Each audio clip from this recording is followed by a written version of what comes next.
Sometimes, on nights when the moon hides shyly behind thin clouds, I remember the first murmurs of a story that was never quite mine, and yet has lived inside me for as long as I can recall.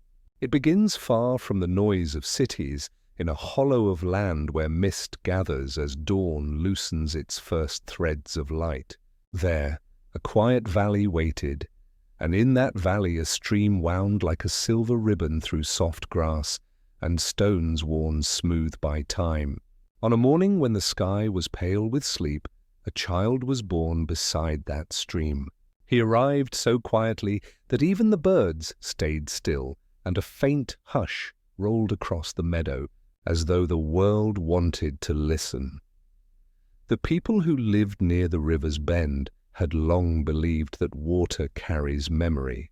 They would sit near its edge at dusk, whispering their hopes into the current, trusting the ripples to keep their words safe. Perhaps it was no accident, then, that this child's first cradle was the lap of a woman sitting knee-deep in the shallows, guiding him into the light while a thin breeze traced gentle spirals around them. They called him Leo, a name chosen because it sounded like the sigh a reed makes when touched by wind. From the very beginning, there was something unhurried about him. As an infant, he would lie on a folded blanket, gazing toward the sky for long, drowsy stretches, his small fists loosening as if he were greeting every cloud. When he learned to crawl, he would drift instinctively toward the water, pressing his palms into damp stones, tasting their coolness with a solemn curiosity. His mother, Mira, often watched from the porch of their cottage, one hand on the frame of the door, a fond smile softening her face. She didn't rush to call him back unless the current swelled too fast. She sensed, even then, that the river was not a danger to him, but a language he was beginning to understand. In the hush of early evenings, the family would gather near the stream. They had only a few possessions: a patched quilt, a kettle blackened by years of tea, and a small lantern they lit whenever twilight fell too quickly. Mira's voice, low and velvety, would rise in little stories. Nothing grand, just bits of memory folded into quiet rhythms. Leo would listen, but often his gaze wandered to the slow turning of water against stone. He seemed to hear something underneath her words, as if the stream itself was humming back to him, telling a story that needed no translation. The first time anyone noticed his gift, he was barely 3 years old. Rain had fallen all night, and the river's voice was louder than usual, tumbling against its banks in restless conversation. Leo stood barefoot in the mud, eyes half closed, tilting his head in a way that looked almost like greeting an unseen friend. When his mother knelt to draw him back, he whispered, "It says the hill is heavy." The words were strange, but later that day, a small patch of earth slid from the hillside, spilling pebbles into the shallows. No one was harmed, but Mira felt a ripple of wonder. She said nothing to the neighbors. She simply held him a little closer that evening, brushing her fingers over his hair as though to thank the river for keeping him safe. Seasons moved gently across the valley, and Leo grew like a slender reed in sunlight.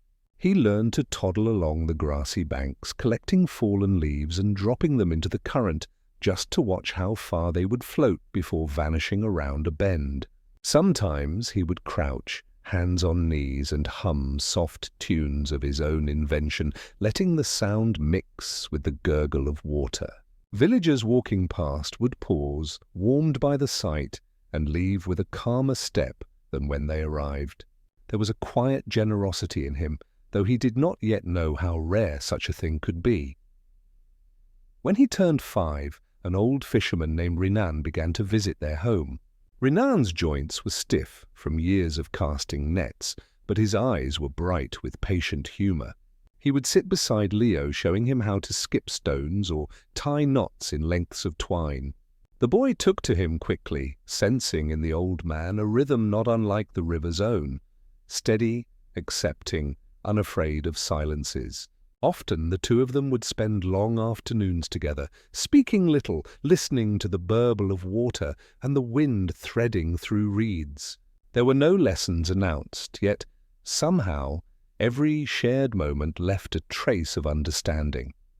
At night, after the cottage lamps were blown out, Leo sometimes crept to the window. The moon would spread its faint light across the stream, silvering the ripples, and he would feel a tug in his chest. Not loneliness exactly, but something gentler, a soft ache that asked him to remember.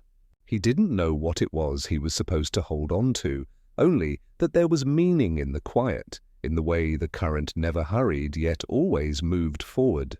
He would lean against the cool wood of the frame until his eyelids grew heavy, and then he would let himself be carried into sleep as though borne along by an unseen tide. By the time the boy could count past 20, he had already mapped every twist and shallow of that ribbon of water.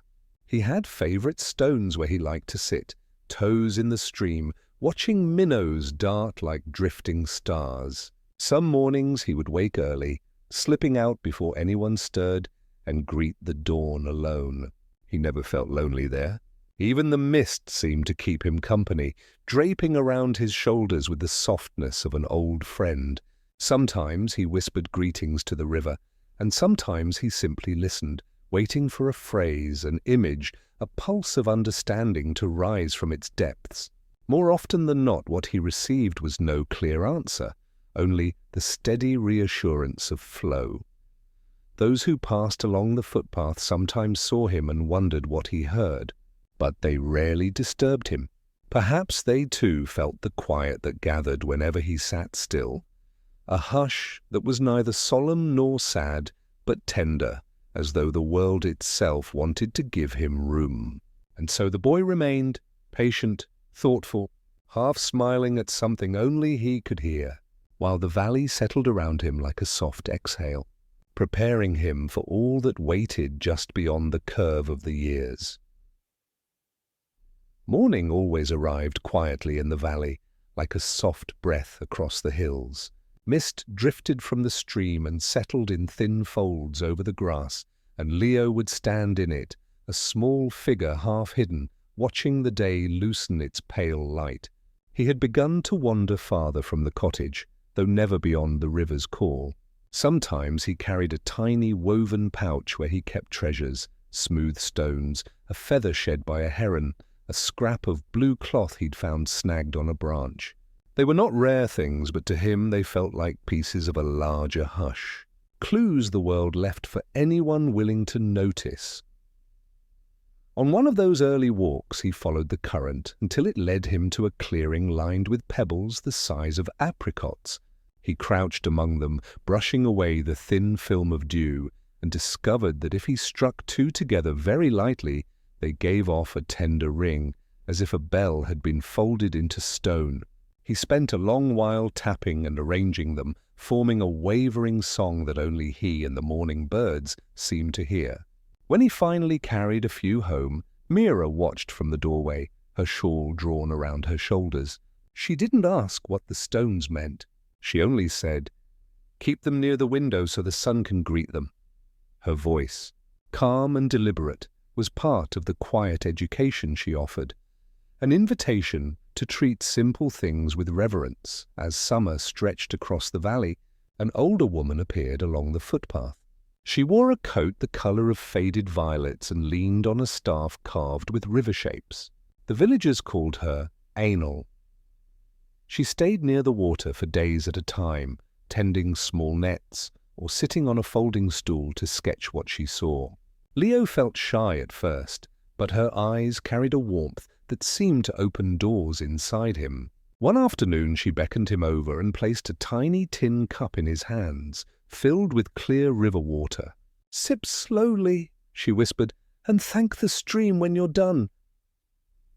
He copied her gesture, murmuring a clumsy word of thanks, and something inside him loosened, like a knot releasing.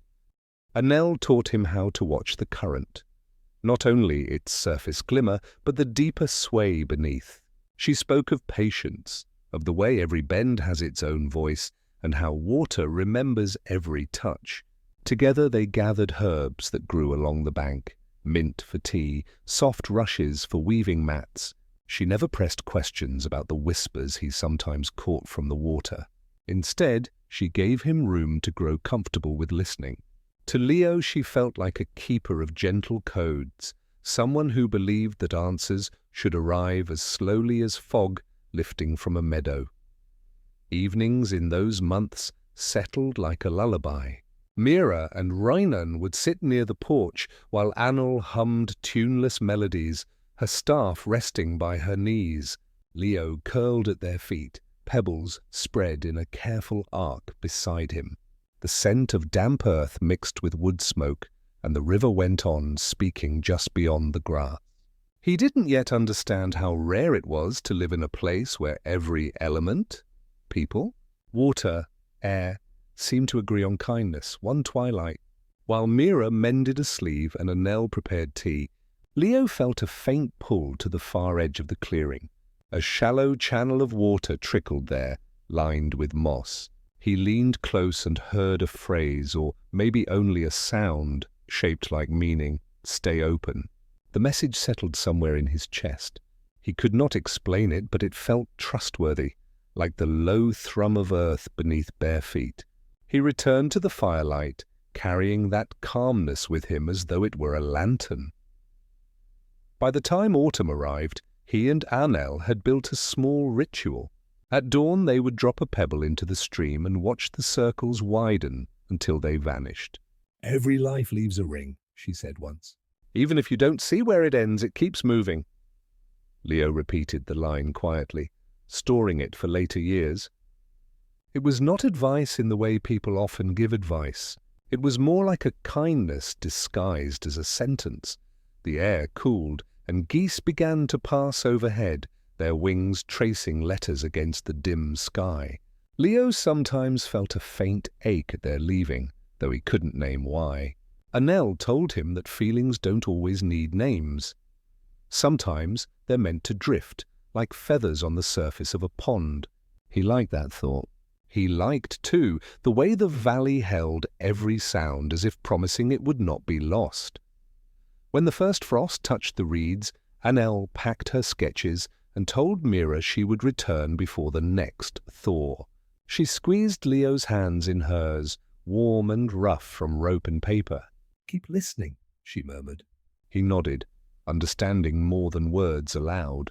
After she walked away down the misty path, he stayed by the river until dusk, tracing slow circles in the sand, letting the current speak in its secret syllables, steadying himself for the quiet seasons ahead.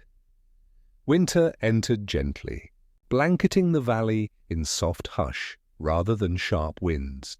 Snow fell in flakes so large they looked like folded scraps of moonlight, and Leo delighted in catching them on his sleeves, watching each one vanish into a bead of water. The river slowed but never stopped, its surface glazed thinly with ice, while beneath a muted song went on. Mira draped heavier curtains across the cottage windows, and Rainan stacked firewood by the door. But inside the rooms, warmth gathered in steady pools, fed by their shared company. On the coldest mornings, Leo would rise early and sit near the window, tracing shapes on the frosted glass. He imagined the drawings were paths leading into quiet worlds just beyond reach. Sometimes he placed his ear to the sill, listening for the faint hiss of water under ice. He felt sure the river wanted him to know it was still alive, patient and watchful, waiting for spring to let it breathe freely again. Rainan took it upon himself to teach the boy small winter crafts. They shaped little figures from willow twigs and wool, setting them on the mantel as guardians against the chill. While his hands worked, the fisherman told stories, not of storms or danger, but of steady boats and long afternoons at sea, when nothing was asked of him but to steer and to listen. Leo absorbed those tales with the same ease he gave the river's murmurs. It comforted him to know that quiet could exist on water as well as on land. Some evenings, neighbors trudged through the snow to share stew and low conversation by the hearth. They spoke in voices softened by the fire's glow, and Leo would rest his head against Mira's arm, content to let the rhythm of talk wash over him like rain on a roof. He noticed that people seemed to settle more deeply in themselves when they came near the cottage, as if the walls remembered every kindness offered within them and gave it back as warmth on dusk. After the guests had gone, Leo wandered outside. Stars flickered with rare clarity in the brittle air, and the stream glimmered faintly where the ice had cracked near its center. He crouched close and whispered a greeting, watching his breath drift across the surface. A pulse of sound, not a word, not a full melody, just a tender vibration, rose from the dark water. It felt like reassurance, a reminder that stillness did not mean absence. He lingered until his cheeks tingled, then returned inside, tucking that comfort beside his heart. Weeks slid by. The snow thickened, then softened, then thickened again, each storm leaving behind patterns that Leo traced with a stick as he walked. He built small channels in the drifts to guide melted water back toward the stream, imagining he was helping the river stretch its limbs beneath the frost. Mira sometimes watched from the doorway, her smile quiet but proud. She told him, "Every kindness, even to snowmelt, grows a place inside you." Toward the close of winter, a gentle restlessness began to stir in him. He would stand on the rise behind the cottage, scanning the horizon for signs of thaw. A darker patch of soil, the distant call of migrating birds. Though content, he felt a pull towards something larger, a sense that the world beyond the valley might one day want to meet him. He didn't hurry that thought. Instead, he let it move slowly through him, like sap waking inside a tree. One afternoon, as the light slanted gold across frozen reeds, Mira joined him by the river. She carried 2 cups of warm milk and handed one to him. "You listened so well," she said softly, "but remember you're allowed to speak back." Leo tilted his head, unsure. "To the river?" he asked. She laughed quietly. "To the river, to yourself, to anyone who loves you." "Listening is a gift, but voices deserve air too." He stored her words carefully, like another pebble for his small pouch. When spring finally pressed a thumbprint against the valley, the thaw came slowly. Then all at once, sheets of ice slipped free and drifted downstream, bumping against the banks with gentle applause. Leo felt taller somehow, as if the months of snow had lengthened him from the inside. He followed the widening current, noticing how its sound had changed. Less secret now, more like an open invitation. He dipped his hands into the chilly flow, laughing when it nipped his skin, and for a breath he imagined the river laughing too, glad to stretch after its long sleep. That night, lying beneath a quilt patched from pieces of old clothing, Leo watched moonlight move across the ceiling. He thought of Annelle, far away with her sketches, and of Renan humming near the hearth, and of Mira's steady voice telling him he was allowed to speak. A quiet certainty filled him. The river was part of his story, but so were these people, each one carrying a tone of belonging. As his eyes closed, he felt himself held by something larger than walls or water. A promise stitched from patience, love, and the steady rush of life moving forward. By the time the valley's grasses stood knee-high again, Leo had begun to walk with a quiet purpose. His legs were stronger, his gaze more certain, though still full of unhurried wonder. The thaw had left behind new paths along the riverbank, and he wandered them slowly, taking in every shift of color, every scent the breeze offered. It was a season of learning without lessons, a time when the world seemed to teach by showing rather than speaking. One morning, while mist still hung low, Renan asked Leo to join him farther down the stream. The old fisherman carried a small bundle of nets over one shoulder, and together they followed a narrow trail between rushes. The air smelled of damp earth and wild mint. As they walked, Rinan spoke about knots, how each one had its own purpose, how patience was the truest tool for tying them well. Leo listened, fingers tracing the rough twine Rinan placed in his hands. They sat on a fallen log, working side by side until the boy's first knot held, neat and sure. Rinan clapped a gentle hand to his back and said, "Even the smallest tether can keep you steady in a storm." Afterward, they rested near a wide bend where water lapped softly against dark roots. A heron stood still among reeds, and Leo felt as if the moment belonged to them alone. A quiet pocket of time set aside for breath.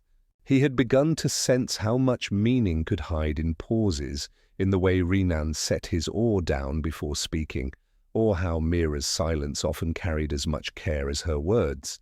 Even the river, full of constant motion, seemed to honor stillness. As spring gave way to the first warmth of summer, Ainel returned. Her coat was lighter now, dyed the pale green of moss, and her smile was quick and bright as sun through leaves. She brought sketches rolled carefully in cloth, scenes of far-off lakes, folded hills, and children she had met on her journeys. Leo studied them with quiet awe. She showed him how she captured the way water bends light, teaching that observation was not about owning what you see, but about greeting it kindly, like an old friend. They sat for hours at the edge of the stream, comparing shapes of clouds, letting their voices drift between long silences. One afternoon, Annelle invited Leo to help her weave a mat from reeds. They worked on the porch, the smell of sun-warmed grass curling around them. As his small hands followed her guidance, she told him stories of places where rivers met the sea, where the horizon stretched so far it seemed to hold the sky in its arms. Leo felt a pull in his chest, not a sharp desire to leave, but a tender knowing that the world beyond the valley existed, waiting patiently for whenever he might be ready. Annelle saw the look in his eyes and nodded as though she had heard the thought. "Every stream belongs to something larger," she said softly, "but there's no need to rush to its mouth." That summer also brought a new kind of closeness with Mira. She taught Leo how to tend the small garden behind the cottage, how to loosen the soil, how to water without flooding tender roots, how to sit still and listen for when the earth had had enough. They worked side by side in the dappled shade, after rising easily when he misjudged and splashed himself. Sometimes, after their tasks were done, she would share quiet stories from her own childhood, about how she once followed a lantern light through fog, or how she learned to steady her breath before speaking in front of a crowd. Leo loved these fragments, not because they were grand, but because they showed her as someone who had learned, step by patient step, to live gently in the world. Evenings stretched long and golden. The family would gather on the grass as the sky deepened to blue, listening to crickets stitch sound into the dark. Rinan strummed a worn lute, its notes low and soothing, while Annelle traced constellations with the tip of her staff. Sometimes she would give a star a name only she knew, inviting Leo to imagine stories behind each one. He felt a quiet happiness then, a warmth that settled deep in his ribs, as if a part of him had always belonged to these voices, these small acts of care beneath a patient sky one twilight. As bats dipped low over the river, Leo wandered to the far side of the meadow. He crouched where the bank curved sharply, peering into the clear shallows. A cluster of minnows darted away, leaving only the sound of water folding over stone. Without quite knowing why, he whispered a greeting, not just to the river, but to the evening itself. The current offered a low response, a sound that felt less like words and more like a breath shared between friends. He sat until the stars thickened overhead, feeling his own heartbeat match the steady pull of flow. Something about that moment rooted him in a way he couldn't name, as if the earth had quietly promised it would hold him while he learned to grow. Toward midsummer, a festival gathered people from nearby valleys. Bright cloths were strung between trees, and lanterns floated on the river at dusk, their reflections trembling like tiny suns on dark water. Leo walked among the crowd, holding Mira's hand, taking in the scents of baked bread and honeyed tea. He felt shy at first, but as music rose from a circle of flutes, he joined other children in a slow dance, feet tapping soft rhythms into grass. Later, standing with Anel and Reinan, he watched the lanterns drift downstream. For a breath, he imagined they were carrying everyone's quiet hopes, guiding them gently toward places they had yet to see. That night, after the festival had dwindled and the lantern lights were only a faint glow beyond the bend, Leo sat alone for a while. The air was warm and still, the river calm after its busy escort. He thought of the knots Reinan had shown him, the stories Mira shared, the faraway shores in Anel's sketches. All of it felt connected, as though threads of kindness and listening wove through each moment, binding them into something whole. As he finally lay down to sleep, a soft breeze brushed his cheek, and the last thing he heard was the river's patient voice, reminding him, though he couldn't quite put it into words, that he was exactly where he needed to be, and that the flow of life would carry him onward, gently and sure. Late summer drifted in, heavy with the perfume of wildflowers and sun-warmed reeds. The river shimmered as if it had swallowed light whole, and Leo felt a new steadiness in himself, as though every step he took planted roots a little deeper into the earth. He began helping Mira more often with chores, fetching water, sweeping the porch, carrying small bundles of herbs to dry in the loft.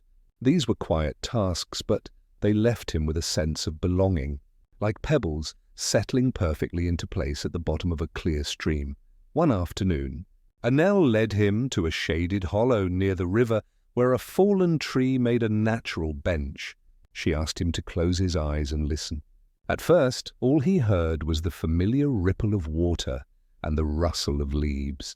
Then, as stillness stretched, other sounds emerged, the gentle tick of insects against grass, a distant bird calling, even the faint thrum of his own heartbeat.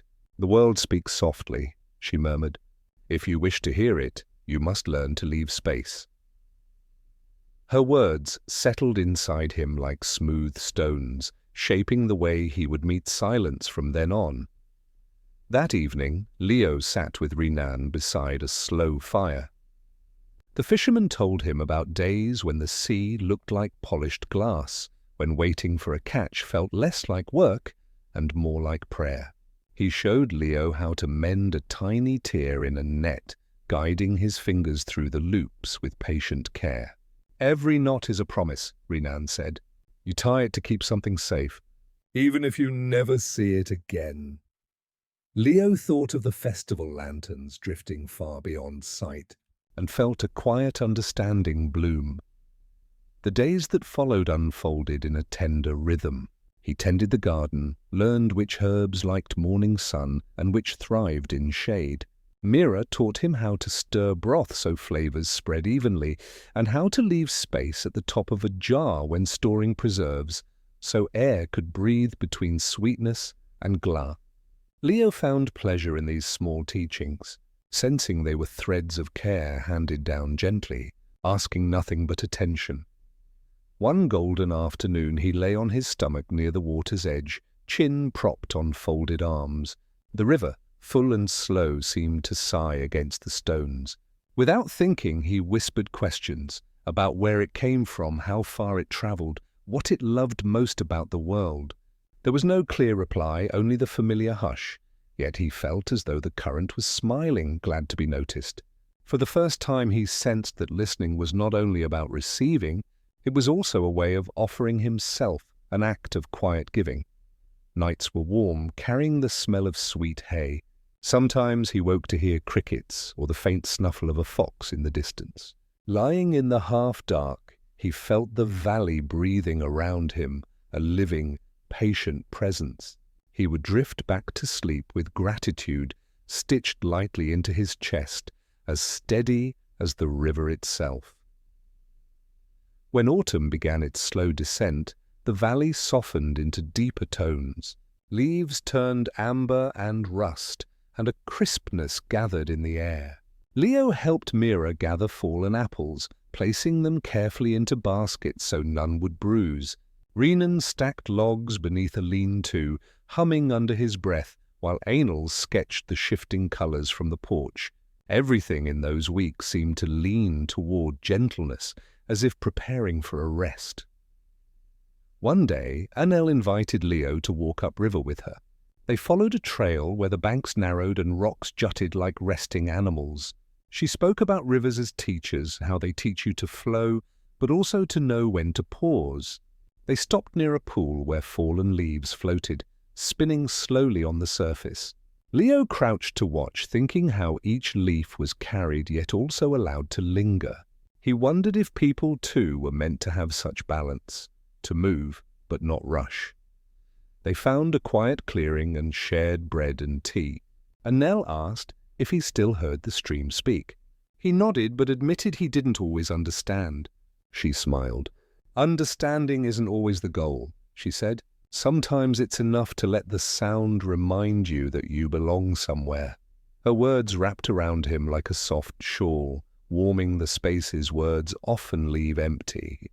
That evening, Leo joined Renan at the riverbank to watch the sky ripen into rose and gold. The old man spoke of tides he once knew far from here, of nights when stars led him home across water black as ink. "Trust is like rowing," he said. "You don't need to see the end of the lake, only the next stroke." Leo felt the phrase settle into him, an anchor he didn't know he'd needed. As chill deepened, Mira taught him how to line jars with cloth so root vegetables could last through winter. They worked by lamplight, their breath fogging faintly in the cool air. He felt safe in the glow of her patience, learning not just how to keep food, but how to keep warmth alive in simple acts. Later, when the first frost touched the grass, Leo stood alone by the river. The moon slid its pale hand across the water, and he felt a pulse of quiet running beneath the surface. Though no words rose, the stillness felt like a gift, a promise that whatever changes lay ahead, he could meet them with calm. He turned back toward the cottage, heart eased by something larger than he could name. With the arrival of early winter, Leo's world became smaller, yet richer. The river narrowed between soft ridges of snow, its song muffled but steady. He spent mornings chopping kindling under Renan's careful eye, feeling the rhythm of work settle into his muscles. Afternoons were for study. Anal showed him how to read faint tracks in snow, a bird's hop, a hare's shy path. Each print, she said, was a story written in silence. One quiet day they built a small lean-to near the meadow so birds could shelter from frost. Leo lined it with dried grass, his fingers tingling from cold, but his heart warm with purpose. He began to understand that kindness didn't always need an audience. Sometimes it was enough to leave something gentle where no one might see. Evenings gathered the household close. Mira spun tales while stirring soup, and Renan carved little animals from scraps of wood, setting them on the mantel to watch over the room. Leo loved those hours, the low flicker of firelight, the scent of broth, the sense of belonging stitched into every sound. He noticed how each person's presence shaped the air differently. Mira's steady calm, Renan's weathered humor, Anel's patient curiosity. They were like three notes in a chord, and he felt himself held inside their song. Snowstorms sometimes swept through, wrapping the cottage in muffled quiet. Leo would press his forehead to the window, watching flakes swarm like tiny moths. The river, hidden under drift, still murmured faintly if he leaned close enough. It taught him that voices don't disappear in darkness. They rest, waiting for the listener to return. Toward the year's end, Anel gave him a small, leather-bound book. Its pages were blank, meant for sketches or words. "Write only if it feels kind," she said. Leo opened it that night and drew a single line, curving like a slow current. He smiled, knowing the page didn't need to be full. It only needed to hold something honest. Spring crept back almost shyly, dripping water through thawed seams in the snow. Shoots of green pressed through slush, and birds returned with hesitant songs. Leo felt taller, though not only in body. Something inside him had stretched, as if winter had lengthened his patience. He helped Renan repair an old fishing skiff, sanding its worn boards until they gleamed like wet bark. Mira sowed new seeds, teaching him how to tuck them gently into earth, how to speak to them as though they could hear. One morning, Annelle beckoned him to a part of the river he'd never explored. The water there widened, curling around a stony rise. She pointed to eddies forming tiny circles. "The river shows you how beginnings live inside continuations," she said. Leo thought about how every season felt both new and familiar, how growth always seemed to remember its roots. They sat together on the bank, dipping their feet into chilly water. Leo told her about the whispers he sometimes caught at night when the house was still and stars lay like scattered seeds overhead. Annelle listened without judgment. "Not every message is meant to be solved," she said. "Some are just meant to keep you company." In late spring, the village held a planting celebration. Neighbors gathered with baskets of seeds, singing quiet songs as they worked. Leo joined them, placing kernels into soil, sensing how hope could be planted with the same care as grain. That night, lying under open sky, he felt the earth humming softly, a lullaby older than any voice. By midsummer, Leo had become a trusted helper among his neighbors. He carried buckets for elders, repaired small fences, and guided lost travelers towards safe paths. People said he had a calm that settled storms, though he never thought of himself that way.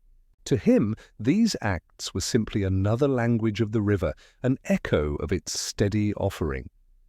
One bright afternoon he found Mira sitting on a low stone wall, weaving rushes into a mat. She gestured for him to join her, teaching him how to keep tension even, how not to hurry the braid. "Patience is a kindness to yourself," she said. Her words felt like cool water over warm hands. Later that week, Renan showed him how to set a small trap for crabs near shallow rocks, not to catch many, only to understand how life hides beneath surfaces. They released their finds carefully, laughing when claws splashed at their retreat. Lessons seemed to arrive everywhere. In work, in laughter, in the way dusk made everything softer. One evening, as shadows lengthened, Leo sat alone at the river's curve. He let pebbles slip from his fingers into the flow, watching ripples widen and fade. He thought about the people who had come to shape him. Mira, with her steadfast gentleness. Renan, with his stories and hands made wise by weather. Annelle, whose eyes carried questions like lanterns. He realized he was becoming a blend of all these kindnesses, and that this, too, was a kind of inheritance. The first hints of autumn cooled the air again, bringing a hush that felt almost like gratitude. Leo often walked alone at dawn, mist curling around his ankles, dew glittering on the grass. The river spoke more slowly now, its summer brightness dimmed to a thoughtful gleam. He sensed it preparing, as if gathering strength for the quieter months. One afternoon, he visited a meadow beyond the usual trails. There he lay back, staring at clouds adrift against pale blue. Their drifting made him think of lanterns on water, of promises kept without noise. He felt a peaceful weight in his chest, an understanding that nothing needed to happen quickly for it to matter. That evening, gathered by firelight, Mira asked him to read aloud from the book Annelle had given him. He chose a page where he had drawn gentle spirals, and beneath them a single sentence. "Everything circles back if you wait kindly enough." The room grew still as he spoke, Renan smiled. Annelle placed a hand over her heart, and Mira reached to brush a strand of hair from his brow. In that pause, Leo felt himself both learner and teacher, carrying forward the soft wisdom given to him. Later, before sleep, he stepped outside. Stars lay thick across the sky, and the river mirrored their quiet scatter. He thought of all he had learned, not in rushes of discovery, but in slow, steady breaths. Standing there, he sensed the years ahead, stretching wide and calm, waiting for him to enter with the same gentleness he had been shown. A soft mist clung to the valley as Leo awoke one early morning, the first true breath of approaching winter. The trees had begun to loosen their leaves, which spun down slowly, gilded coins returning to the soil. He pulled on his boots and stepped outside, the ground cool and damp beneath his soles. The river moved quietly, dressed in pale fog. Its voice was hushed but steady, as though whispering secrets meant only for those who rose before the sun. He walked with Annelle to the edge of the fields, where she showed him how to gather the last of the season's herbs before frost could spoil their potency. Their fingers brushed now and then as they worked, and though no words were spoken, companionship moved between them like an invisible thread. When they returned, Mira had baked small oatcakes, setting them out with honey so warm it smelled faintly of summer. They ate together, sharing an ease that needed no decoration. Later, Renan called him down to the skiff. They pushed off from the bank, letting the slow current take them around a quiet bend. The water reflected a sky of thin silver clouds.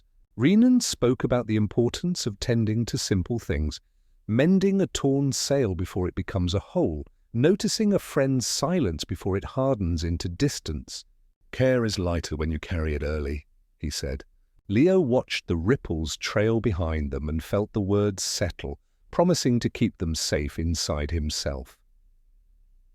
That night, wind moved gently through the shutters, carrying scents of wood smoke and pine.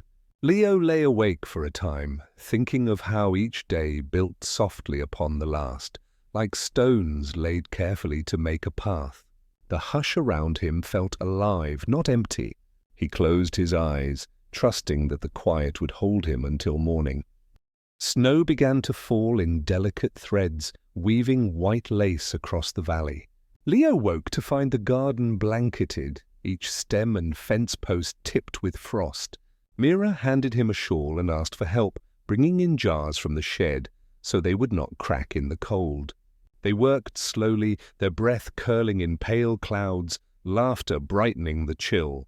It felt good to lend strength where it was needed. As daylight faded, Annelle invited him to sit by the window with sketchbooks spread between them. She showed him how to watch for shapes hidden in drifting snow. The curve of a fox's tail, the wing of a bird, the slope of a faraway hill. "The world hides kindness in its edges," she said, her pencil tracing quiet arcs. Leo tried, letting his hand follow what his eyes almost missed. He felt something new awaken, a patience not just for people, but for moments themselves. Renan stoked the fire and told stories of storms at sea, how a sailor learns to respect stillness as much as strength. Leo listened, wrapping the lesson around himself like the wool blanket on his shoulders. Later, he ventured outside alone, the night clear and star-pinned. Snow squeaked under his boots as he wandered toward the river. The surface had begun to crust with ice, leaving narrow ribbons of water free. He crouched and watched them glide beneath the frozen skin. They reminded him of thoughts moving under words, alive even when unseen. Back in the cottage, he warmed his hands at the hearth. He realized that each task, each small talk, each glance was teaching him how to build a life from gentle layers. It was not a single moment of knowing, but a series of quiet recognitions, stitched one to another, that made him who he was becoming. The turn of the year arrived wrapped in calm. A pale sun rose slowly over fields asleep, beneath their quilt of snow. Inside, the cottage smelled of dried herbs and baked bread, comforting as a lullaby. Leo helped Mira prepare a simple meal for the household: root stew, warm loaves, and berries preserved from summer. As they worked, she spoke about how time is like bread dough. It needs warmth and stillness to rise, but also hands willing to shape it. Her words stayed with him, kneading their way into memory. In the afternoon, he joined Anel at the river. They found a patch of clear water where ice had cracked, making windows into the steady flow beneath. She asked him to remember everything the seasons had given him: the hush of summer reeds, the amber drift of autumn, the soft insistence of snow. "They've been teaching you how to listen," she said. Leo felt gratitude swell, quiet but full, as if the river itself had placed it in his chest. That evening, the three elders gathered him close by the fire. Renan handed him a small wooden carving, a simple fish, smooth and gleaming. "To remind you to move gently, even in deep water," he said. Mira added a scarf she had woven from leftover yarn, its colors a map of the year: green for spring, gold for summer, copper for autumn, silver for winter. Anel pressed a folded note into his hand. "Read when the moment asks," she whispered. Later, alone in his room, Leo opened the note. Inside, written in a clear hand, was only a single line: "You have become part of the valley's song." He sat for a long time, letting the words settle into every corner of him. Through the window, he saw moonlight pooled across snow, as calm as breath. He understood then that the river had been teaching him not only how to hear, but how to be: steady, kind, and alive to the quiet beauty threading through everything. Winter had softened into a delicate grey as Leo awoke to the hush of morning. Snow lay thick across the valley, but it was not harsh. Instead, it seemed like a slow exhale of the year, a pause for all that had grown. The river, mostly hidden beneath ice, whispered faintly through the cracks, reminding him that even beneath quiet surfaces, life moved steadily forward. He wrapped himself in a woolen shawl Mira had draped over a chair and stepped outside, feeling the cold press gently against his cheeks, a reminder that the world could be both firm and kind. He spent the morning gathering firewood with Renan, the older man's hands guiding his own with familiar patience. They worked in companionable silence, their movements measured and careful.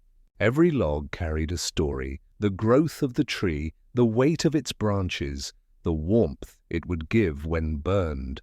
Leo thought of the seasons he had lived through, of summer mornings by the river, autumn evenings with lanterns floating downstream, and how each moment, however quiet, had taught him something essential about patience, care, and presence. Later, Anel appeared at the edge of the frozen stream, a sketchbook tucked under her arm. "I'll come," she said softly. "I want to show you something." They walked together along the narrow path that followed the riverbank, the snow crunching lightly underfoot. At a bend in the water, she pointed to the ice and the faint circles forming where pebbles lay beneath. "Even frozen, the water moves," she murmured. "Life never truly stops. It just finds new ways to flow." Leo knelt, tracing the patterns with his fingers, marveling at the hidden currents that moved beneath a frozen surface. It felt like a secret kept only for those willing to notice, a reassurance that quietness was never emptiness. The afternoon passed with small tasks. Mira asked Leo to help prepare a simple meal of root vegetables and stew, their aroma curling through the cottage like gentle smoke. As they worked, she spoke of the importance of noticing little changes: how a plant leans toward light, how a friend's glance may carry unspoken words, how the river's voice shifts with the seasons. Leo absorbed these lessons quietly, sensing that the subtle details of life were more nourishing than any grand gesture. In the hush of their shared work, he felt a profound closeness, a bond made not of loud declarations, but of patient, steady attention. As evening fell, Leo stepped outside again, this time alone. Stars shone clearly above, scattered like silver dust across dark velvet. He pressed his palms to the cold railing of the bridge over the river, feeling the faint pulse of water beneath ice, the sounds of the valley, the whisper of wind through the bare branches, the low murmur of the stream, the distant calls of winter birds, combined into a lullaby only he could hear. A sense of calm filled him, a quiet knowing that each season had its purpose, each moment its lesson, and that he had grown into a participant in the subtle, enduring music of the valley. Later, as he returned to the cottage, he found Mira and Rynan sitting together near the fire, their features softened by lamplight. Annelle joined them shortly after, and they shared quiet conversation, not rushed, not loud, but full of warmth. Leo watched them, realizing that love and connection often moved in slow rhythms like the river, steady and unassuming yet always present. He felt a gentle pride in belonging to this circle, understanding that the most meaningful journeys were not marked by speed or spectacle, but by attention, care, and presence before bed. He went once more to the window overlooking the river. Moonlight glimmered on the thin ice, and the patterns of the flowing water beneath were like threads weaving through a tapestry he could only partially see. Leo thought of every small act of kindness he had witnessed. Mira's steady hand, Rynan's patient guidance, Annelle's quiet teachings, and realized that each one had left an imprint, forming the person he was becoming. He whispered a soft thank you to the river, to the valley, and to the people who had nurtured him, feeling his words carried gently away with the faint current. As he settled under his quilt, the house hushed and warm, Leo allowed his thoughts to drift. He imagined the snow as a soft blanket, holding the valley in gentle stillness. He thought of future mornings, of new seeds to plant, of continued walks by the river, of moments still unseen. In the quiet, he felt an ease that only comes from a deep understanding that life's beauty often resides in gentle acts, patient attention, and the steady flow of love through ordinary days. His eyelids grew heavy, his breath steady, and the soft hum of the valley carried him towards sleep, as if the world itself were cradling him.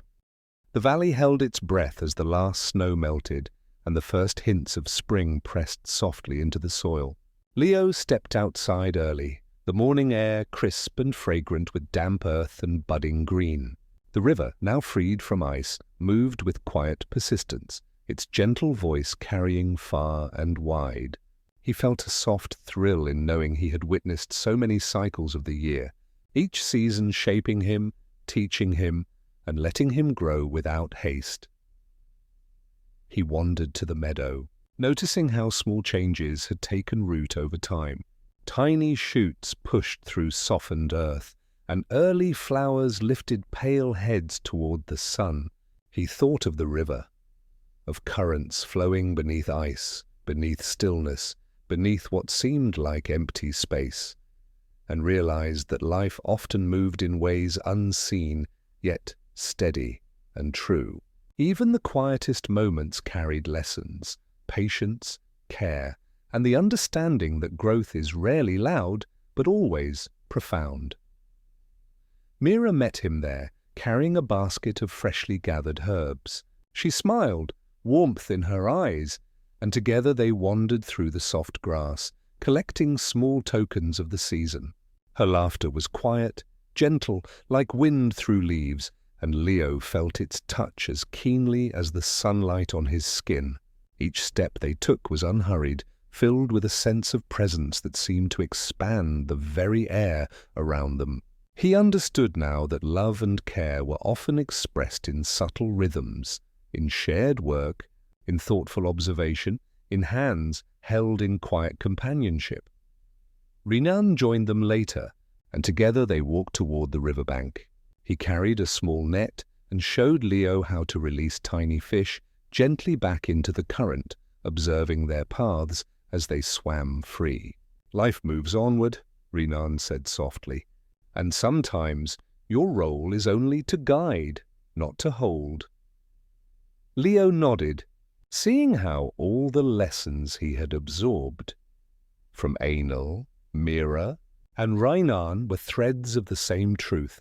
Presence, kindness, patience, and quiet courage were the things that shaped the heart, more than any great feat or loud declaration ever could. The afternoon sun began to dip, and Anel appeared once more, sketches in hand. She spread them carefully across a flat rock, showing scenes of far valleys, mountains, and children who, like Leo, had learned to listen. "Every place teaches you something," she murmured. "Even the farthest corners of the world whisper secrets if you have the patience to hear." Leo studied the drawings, tracing rivers and hills with his eyes. He realized that the river here, in this valley, had taught him the same things as those distant waters: quiet observation, gentle care, and the understanding that all life moves in connected flows. Evening fell with a gentle hush. The family returned to the cottage, settling near the fire. The warm glow filled the room, soft shadows dancing across the walls. Mira brought tea, Rainan carved a small animal from a scrap of wood, and Annel traced constellations on a piece of paper. Leo watched them, realizing how these steady, quiet acts of presence had formed the fabric of his life. The threads were subtle, sometimes unnoticed, yet together they created a tapestry stronger than any grand gesture. Later, Leo walked alone to the river one final time. The moon shimmered across the water, and he let his fingers brush the surface, feeling the familiar pulse beneath his touch. He whispered a thank you, not only for the river but for the seasons, the people, and the countless quiet lessons he had received. The current answered softly, circling stones and leaves with gentle insistence, a lullaby for a world both alive and patient. He felt a deep sense of completion, not of ending, but of arrival, of knowing that growth, care, and attention are gifts to be carried forward quietly, like a pebble slipped into a calm stream. He returned to the cottage and prepared for sleep. Mira and Rainan had already settled near the hearth, and Annel quietly placed a hand on his shoulder. Leo lay down under his quilt, the warmth a soft cocoon around him. Through the window, stars winked faintly, and the river hummed low and steady in the distance. He let the hush fill him completely, sensing that life's flow was ongoing, that every act of care he had learned and given would ripple outward in ways he might never see. Yet that would matter profoundly. As he drifted towards sleep, Leo thought of the seasons he had witnessed, the lessons of the river, the gentle hands that had guided him, and the love that had shaped him. Everything, he realized, was part of a larger song, a quiet, steady rhythm that carried him beyond himself, beyond the valley, and into the soft, unfolding future. And somewhere, in every ripple of water and every rustle of leaf, he was still listening, still learning, still giving and receiving quiet care. And with that, he stretched into the stars. He felt himself wrapped in the river's embrace, carried by wind and time alike, and knew that every moment he had lived would remain quietly and steadily in the world. The valley whispered around him, a lullaby of growth, patience, and gentle love. Thanks for spending this time with us. Sleep well. Everything's going to be okay, man.